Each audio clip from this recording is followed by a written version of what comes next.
Hamza সমিতদের match দেখতে জাতীয় স্টেডিয়ামে আসতে শুরু করেছেন দর্শকরা। দর্শক এই বিষয়ে আরো জানবো সহকর্মী রঞ্জন শান্তর কাছ থেকে। শান্ত, ঝুম বৃষ্টি শুরু হয়েছে যেমনটা জানি আমরা, দর্শক সমাগম এর মধ্যে কেমন দেখছেন আপনি জানাবেন? লম্বা লাইনে পড়তে হচ্ছে কিনা মাঠে ঢোকার সময়?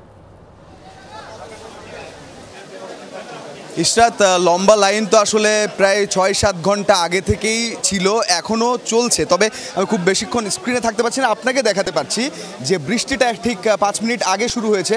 সেটা বেশ পুষ্প বৃষ্টি থেকে এখন বেশ জোরে বৃষ্টি বলা যায়।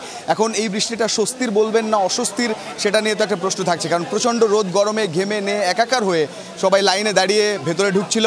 এখন যে লাইনটা আপনারা দেখতে পাচ্ছেন অবশ্যই এটা টিকিট কেটে ভেতরে ঢোকা দর্শকদের লাইন। তবে এই মুহূর্তে বৃষ্টিতে ভিজে লাল সবুজের পতাকা নিয়ে নিজেকে একটু বাঁচানোর চেষ্টা কেউ কেউ করছেন। তবে বৃষ্টিতে পুরোপুরি ভিজে এই মুহূর্তে স্টেডিয়ামে ৪ নম্বর গেট দিয়ে যারা ঢুকছেন তাদেরকে দেখতে পাচ্ছেন।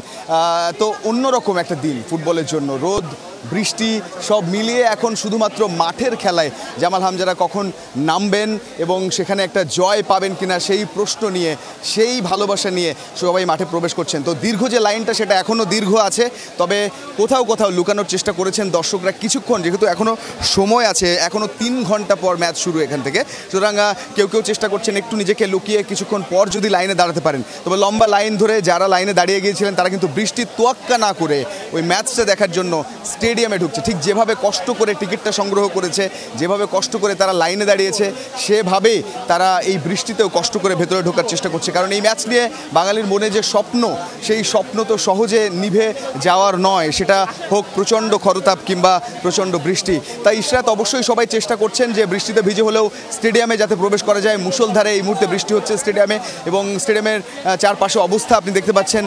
ঠিক আমি যে জায়গায় দাঁড়িয়ে আছি সেখান থেকে যতটুকু দেখা যায় আপনাকে স্পষ্ট দেখানোর চেষ্টা করলাম। আমরা চেষ্টা করবো ম্যাচের আগে আরও দেখানোর জন্য। ইশরাত, অনেক ধন্যবাদ আপনাকে শান্ত। সেখানকার অবস্থা জানছিলাম রঞ্জন শান্তর কাছ থেকে।